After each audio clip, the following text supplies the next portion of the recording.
take you on some tows with me today. It's a Friday. It sort of rained last night. 70% chance of rain today. It's a little wet. First tow for this morning we had lined up for the last couple of days, and when I called him, I guess it turns out it's a Volkswagen. It might be a convertible or something like that, but he didn't want it to get wet, so he wanted to hold off a little while until it dried up. So my first one canceled, but I had another one lined up that was supposed to be later, but we're going to go do it. It's going to a dealership in Aberdeen. Not a real long tow. I mean, probably 40 miles or so. So, but the thing about it is, by the time you drive there and you tow it, you double your mileage. You're 80 miles by the time you get there and back. So that's a pretty good little trip. But anyway, of course, like I said, the weatherman says 70% chance today, but somebody that actually believes the weatherman is going to be full real soon for sure, because they're like doctors. They don't have to be right. They can make guesses and still get paid. So anyway, we'll get this one picked up and then we'll go from there. Let me add in there, last night, it's about 10:30, I had just taken my shoes or my boots off. I don't know why I said shoes. I don't think I've worn shoes in 30 years, but took my boots off and got a call from sheriff's department and had a car to pick up, and probably 12 miles away from me, 13 miles. So I went there, and when I got there, they told me that they called me a little early and I was going to have to wait because the highway patrol had to come. And I guess what happened, a car came up on a checkpoint and decided to run from the checkpoint, and they started chasing him, and they finally caught him. But when they caught him, there was a 3-car wreck. It was the guy that was running and 2 of the deputies. So they actually called 2 wrecker services out of Lillington, which is the county seat of Harnett County here. Called them to come pick up the wreckers, and then they called me to pick up the car that was, the guy ran with. It's kind of a weird situation here in North Carolina. They got a law called run, you're done. In other words, if you run, you lose your car. Now, the car wasn't in that guy's name, it was in another person's name, and she actually showed up there. She was upset, of course, but you got to watch who you loan your vehicles to. But I don't know what's going to happen with it. I've got it, of course, in storage, but I can't release it or anything like that until I hear something from the sheriff's department. But and that gets under the issue of holding people's property. It's kind of a search and seizure thing. You can't seize somebody's property without a court order. So sometimes what they tell me to do is sort of not right. I can't legally hold somebody's vehicle if they're there with the money to pay the bill, and unless I've got a judge's order. And that's where you run into the crazy stuff, because a lot of the deputies and the troopers will tell us, well, you need to hold it, but unless they're on their way to the courthouse to get something from the judge or something from a magistrate, I guess, or whatever, to hold that vehicle, legally we can't. So they'll get us in a bind if we're not careful. So anyway, I just wanted to tell you about that. Don't loan your vehicle to nobody. You can keep from it. It turns out the boy had warrants, is why he ran. There wasn't nothing in the car. They searched it. Actually put it in a ditch, and I had to drag it out of the ditch so they could search it. Ended up getting home at about 1 o'clock. So I had to wait for a long time for the trooper to get there. Anytime there's an accident, highway patrol has to investigate. So even though there was, 5, 6, 7 cops on the scene, none of them was highway patrol. It was all deputy sheriffs. So anyway, all right, we're just about to that other car. Okay, so I'm here at the community where the car needs to be picked up, but I don't know the address of where the vehicle's at. And the girl couldn't tell me. She said it was at a house that nobody lives at, but to call when I got here. Well, unfortunately, my phone was dead, so now I gotta let it charge enough to turn on. Forgot to plug it in last night. Got in late. So anyway, I want to tell you about a wreck I got yesterday morning. A girl had pulled out in front of somebody, and they came to get their stuff out of the vehicle yesterday, and I asked her if they determined whose fault it was, and she said that they said it was her fault, but it was actually the other girl's fault because the other girl was going too fast. So and I've run into this quite a few times over the years. There's no excuse whatsoever to pull out in front of somebody. It don't matter if the speed limit's 35 and they're running 100 and you pull out and they hit you, it's still going to be your fault, because they might have been speeding, but you know, when you look at a car, you're supposed to be able to judge how long it's going to take for it to get to you. You know, and if you look twice, you can definitely tell. But so remember that if you ever pull out, because it don't matter how fast they're going, it'll still be your fault. So I don't know how long this phone's going to take. That's aggravating. I'm new to the whole smartphone thing, so anyway, we'll wait around here until it turns on. It's at 2%, but it won't turn on. So. Okay. Now I learned that phone, you got to hold the button. I just kept tapping it, and it was just showing me how much it was charging. It wasn't telling me, it wasn't turning on. But if you hold the button, it turns on. All right, I'm looking for a house that's for sale with a navy blue Town and Country in the front yard on the right side. It's the best address I've got. This is actually a golf course community. And at the end of this road, there's a road that cuts over close to my place at the sand pits, and it shows up on the GPS. The problem is it's not a passable road. Not by anything but a four-wheel drive, so I pulled a bunch out of there. I had to pull a UPS truck out of there the other day, but I pulled a lot of BMWs and high-end cars out of there in the sand, just buried. So these roads that show up on UPS, I'm sorry, these roads that show up on GPS, but they oh, there's our van right there, but they're not passable. A lot of people listen to their GPS and that's it. I'm believing that's going to be it. House for sale. I don't think it's navy blue, but it's close. I think it's going to be it. All right, let me get hooked up to it. Got a house for sale. I believe this is it. On these vans, you got to watch these windows. A lot of times they open either electric or they open with a manual, and the latch will break on it, and when it does, they'll flip open on you while you're towing, so you got to be real careful. All right. Okay, luckily this thing would start and run, so I was able to pull it out into the road and turn it around and load it from the front, because vehicles are not made to go down the road at 55 or 60 backwards. So anytime you can haul them from the front, haul them from the front, especially convertibles and stuff with T-top, or with stuff with sunroof, especially if it's got that visor over the top of it, and window visors. Mirrors don't like to go backwards. I always try to haul from the front if I can, but it's kind of funny. I backed up there, got out with the camera there, and I seen the neighbor across the road just a little ways down, was walking up that way. He come up and he wanted to know what I was doing, and if somebody had called me or what the deal was. And I told him the owner had called, and the owner is actually one of his neighbors from down the road. And he was pretty well mad about them leaving it there, and said that he had called the cops last night, was going to have it towed, but he thought maybe, I guess the house there was under contract, and he thought maybe it was the people that he had it under contract with, because he was selling it.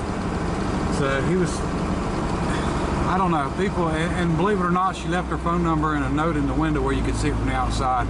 Communities, I mean, I've seen people park their work trucks at a house that nobody lived in on a Friday evening, you know, expecting to be able to leave their truck and maybe their trailer or something there until the next, you know, Monday. That way they wouldn't have to drive it wherever they're from, you know, a couple hours away or whatever, and then drive back, and they just ride with somebody, I guess. But they would come back for the Monday morning and their stuff would be gone. And it always gets me because they'll call me wanting me to tow it.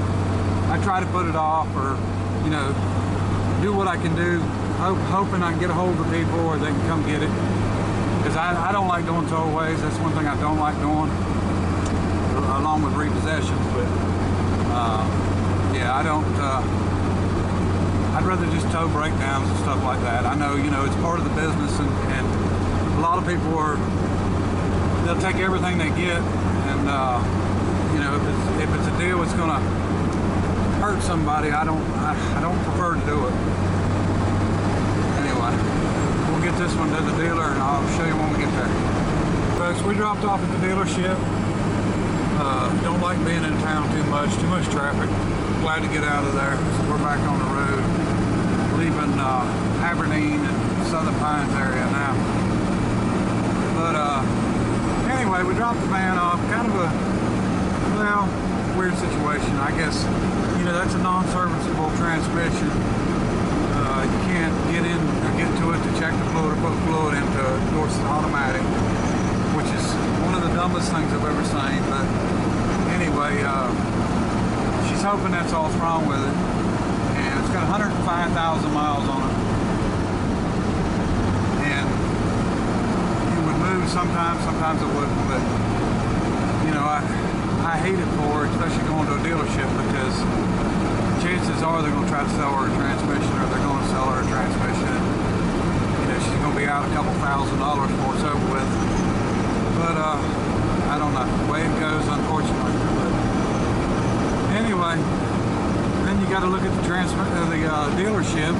If they would put fluid in it, and then, you know, if she drive it 10 miles and it started on the same thing, then, you know, she's liable to be saying that it was their fault. So, you know, it's one of those situations where there's no good answer, I don't reckon. But anyway, the best answer would have been to make the transmission serviceable to start with, and then the customer could have put some transmission fluid in it. And then if it doesn't bowling, she would expect to put a transmission in it. But engineers and I don't know what they're thinking. I mean, not necessarily, it might not just be the engineers.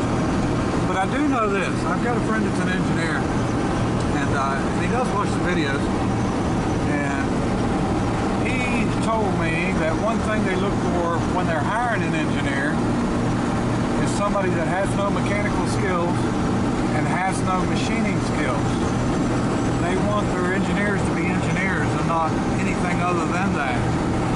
And if you're wondering why, you know, they build a truck where the cab's got to be pulled off to change the valve covers, and a vehicle that you can't check transmission fluid in, that's probably your reason.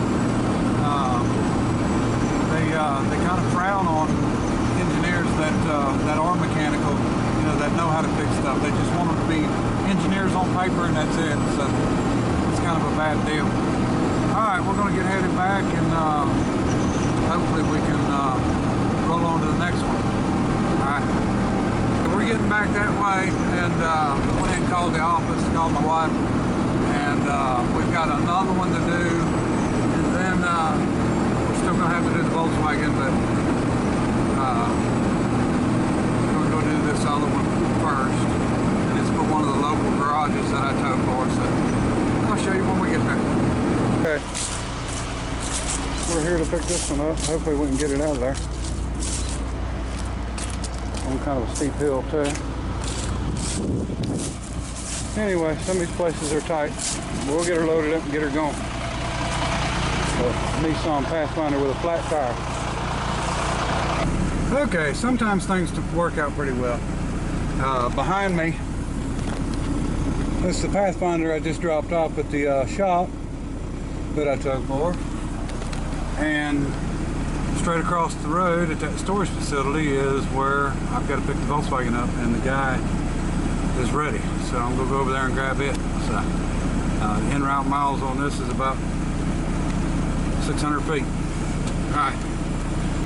Okay, I thought it was a Volkswagen. It's actually a little Porsche.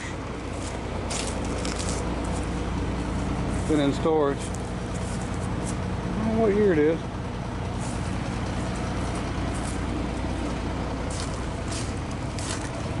What year is it, huh? 57. 57? Nice. I like it.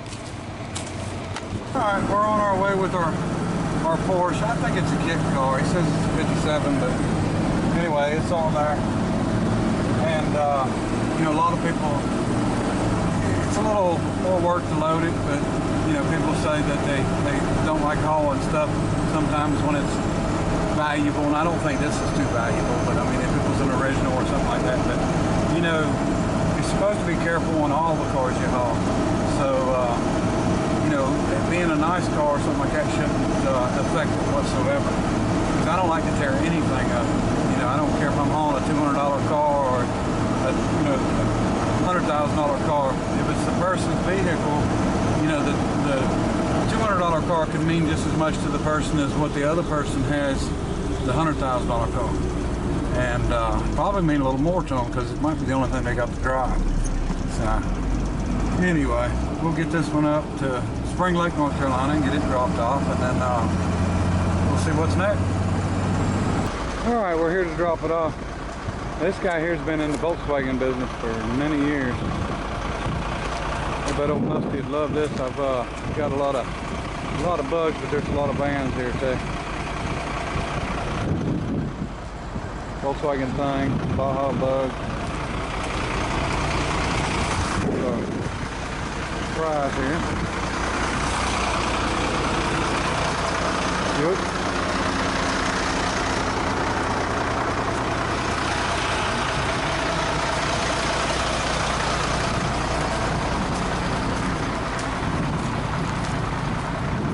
One of them, well, I wish I knew what I could call it, but like old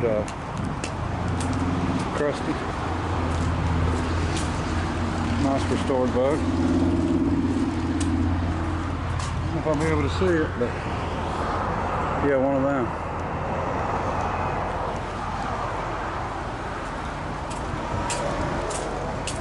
Single cab, maybe that's what it's called, something like that.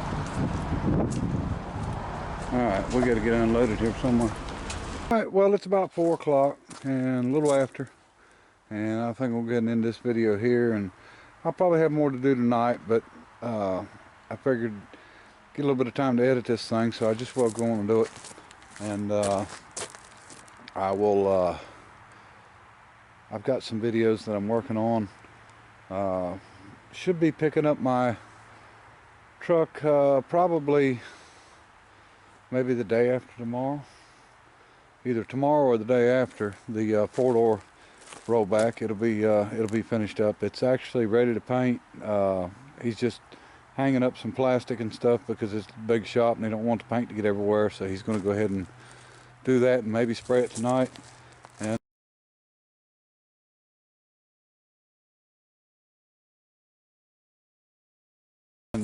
did want to show you one more thing on my simulator situation for this truck, for my International. You know, we're getting ready to, we're going to go ahead and get the front end right on this one, paint it, and I want to go ahead and repaint the bed, do some little things I've been wanting to do to it while I'm not using it. Bed, it's been sitting so long, the bed looks like it's getting surface rust. Well, it is getting surface rust on it, but anyway, simulators. I had picked these up. Now these are stainless. They're a little bit dirty, but they'll polish right up, clean right up, look real good. I picked these up. I gave $50, I believe, for the full set, the back and front. And I was having trouble. Actually, let me grab one of the back ones so I can show you. Just one of the back ones. In really good shape. They're not beat up anywhere or nothing. They're just dirty where they've been sitting. But I picked them up, and these front ones was missing the center, and I didn't know what brand these were. Wasn't quite sure, and the only thing that was on these at all was this Contender by Pierce, and Pierce, that's probably a fire truck or something like that. But anyway, I contacted Pierce, and they said, yeah, it's, you know, we only used one particular kind of set, and I told them I needed a couple center caps. They said, yeah, it wouldn't be any problem. I went ahead and bought them, and they sent them to me, and they don't look new anymore. They've been laying in the shop, but they're kind of dirty. But anyway, there's the hole. There's the center cap. Something wrong.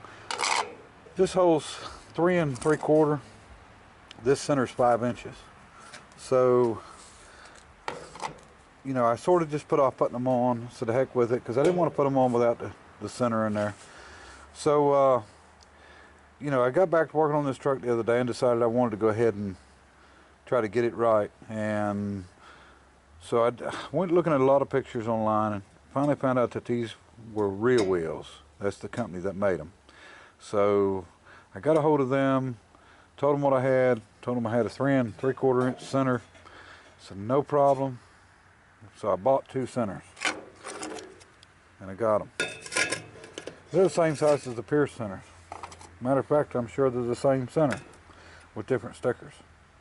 So they didn't fit. So I called them back, and they asked me to explain exactly how they hook on the wheels and all that, and I did. And they said, well, that's our simulators, but we didn't build them with a 3 3/4 center hole. And I said, well, that's what I've got. And they said, well, can you send me a picture? So I took a picture of these from the outside and the inside and sent it to them. And they called me back and they said, well, they're ours, we built them, but we didn't make any with small center. And I said, well, that's kind of weird. I mean, I don't understand how, you know, you say they're yours, but you didn't make them with the center. But anyway, I did a lot more research, and I finally figured out what the deal was. These were made for a Ford, and the Fords, it would have had to be a 4-wheel drive Ford, and that was for the hub to lock in, lock out. So they never made a center. They made them with this hole this size, but no center. So we're trying to figure out what to do for a center, and I could turn something out and make something. I could spend 8 hours standing at the lathe on it, but a buddy of mine come by, and he said that he used to, or his grandpa, he used to have a lot of old trucks and stuff, and when they was fixing them up, he said that they would actually use a mirror. So they would get one of the stick-on convex mirrors and put on. Now this one's a little bit too small. I'm hoping I can get one a little bit bigger, but I think that would look really good. And it'll sit back in from these, so maybe it won't get broke, but we're going to try that. You know, the good thing about it is we can double stick tape it on, or whatever it comes with, and try it. And then if you know, if it comes off or something, we can always go with something different. But I just want something to cover that hole. It just don't look right. So anyway, just want to show you that and the troubles I've had. And I think I got them Pierce centers about a year ago, and then I got these the other day. So these have been laying around here for quite a while, and they'll, like I said, clean right up. So, all right, well, I appreciate everybody watching, and until next time, bye.